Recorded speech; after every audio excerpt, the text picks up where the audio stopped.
तो हेलो मेरे प्यारे दोस्तों, कैसे हैं आप सभी। मैं आशा करता हूं आप लोग बिल्कुल ठीक होंगे।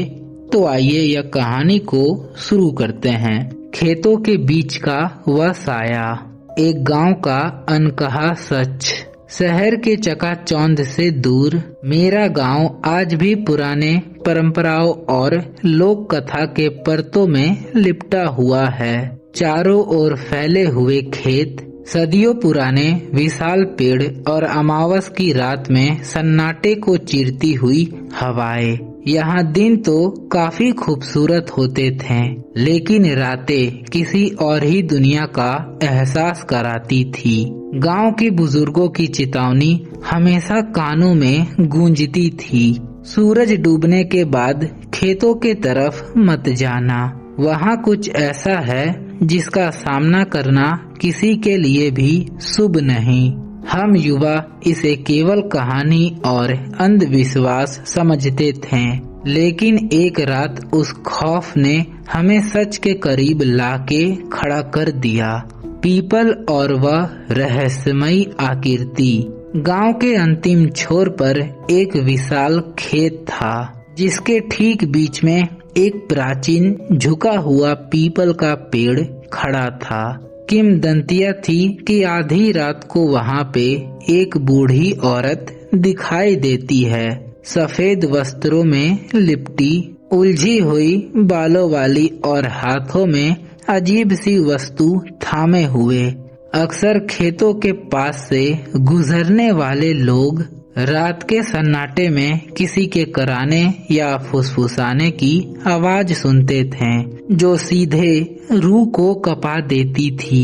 एक रात गांव का एक किसान खेत से लौटते समय पीपल के पेड़ के पास पहुंचा। चांदनी मध्यम थी, लेकिन उसने देखा कि वह पेड़ के नीचे वही बूढ़ी औरत बैठी हुई थी। उसके सामने जमीन पर कुछ चीजें रखी थी, जिन्हें वह अजीब से लय में बुदबुदाते हुए छू रही थी। किसान की रूह कांप गई। वह पीछे हटने ही वाला था, लेकिन तभी वह औरत ने अचानक अपना सिर उठाया। अंधेरे में भी उसकी आंखें अंगारों की तरह चमक उठी। उसने भारी और धीमी आवाज में पूछा, कौन है वहाँ? बिना सोचे समझे किसान अपनी जान बचा के वहाँ से भागा। उसे लगा कि कोई साया उसका पीछा कर रहा है। घर पहुँचते पहुँचते वह पसीने से तरबतर और बोलने का स्थिति में नहीं था। उसकी आंखों का खौफ देखकर पूरे गांव में दहशत फैल गई। अब गांव वाले के लिए यह केवल डर नहीं, बल्कि चुनौती बन चुका था। कुछ निडर लोगों ने तय किया कि आज रात वे उस राज से पर्दा उठा के ही रहेंगे। लाठियों और लालटेन से लैस होकर एक दल पीपल के पेड़ के ओर बढ़ा। जैसे जैसे वे पास पहुँचे तो सन्नाटा और भी ज्यादा गहरा हो गया। ठंडी हवाएं पेड़ के पत्ते को किसी चेतावनी की तरह हिला रही थी। दूर से ही उन्हें वही परछाई दिखाई दी। बूढ़ी औरत वहीं पे बैठी हुई थी। गांव के बुजुर्गों ने साहस जुटा के आवाज दी, कौन हो तुम? और रात के इस समय यहाँ पे तुम क्या कर रही हो? उस औरत ने कोई जवाब नहीं दिया, बस वह स्थिर बैठी रही। जब वे और करीब पहुँचे तो टॉर्च की रोशनी पड़ते ही सबकी सांसें थम गई। डरावना भर्म और कड़ून सच्चाई। वे कोई प्रेत नहीं, बल्कि वह गांव की ही एक बूढ़ी महिला थी, जो वर्षों से एकांत में जी रही थी। उसकी हालत बहुत ज्यादा बदतर थी। वह हर रात खेतों में इसलिए आती थी क्योंकि उसे डर था कि जंगली जानवर उसके फसल को नष्ट कर देंगे, और वह अपनी पुरानी मान्यताओं के अनुसार फसल के रक्षा के लिए कुछ तंत्र मंत्र जैसी क्रिया करती थी।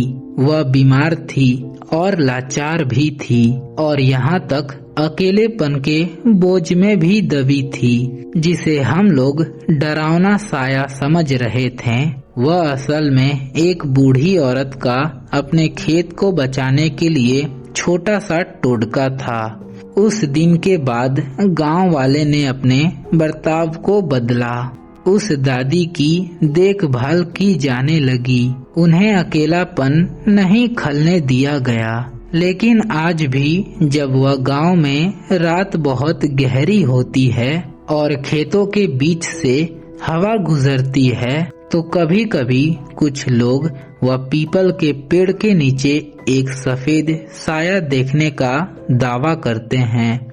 क्या वह कोई भ्रम है या वह बूढ़ी औरत का आत्मा आज भी अपनी फसल के रक्षा के लिए वहीं पे मौजूद है? यह सच शायद कोई भी नहीं जानता, और शायद कुछ राज इसलिए ही बने होते हैं कि वे उजाले के सच्चाई से नहीं बल्कि अंधेरी रातों के सन्नाटे से ही पहचाने जाते हैं। तो यह कहानी यहीं पे समाप्त होती है। कहानी आप लोगों को कैसा लगा, आप लोग मुझे कमेंट बॉक्स में जरूर बताएं, ताकि मैं अगला कहानी इससे भी डरावनी ला सकूं। तो आज के लिए इतना ही। मिलते हैं नेक्स्ट वीडियो में। Bye bye.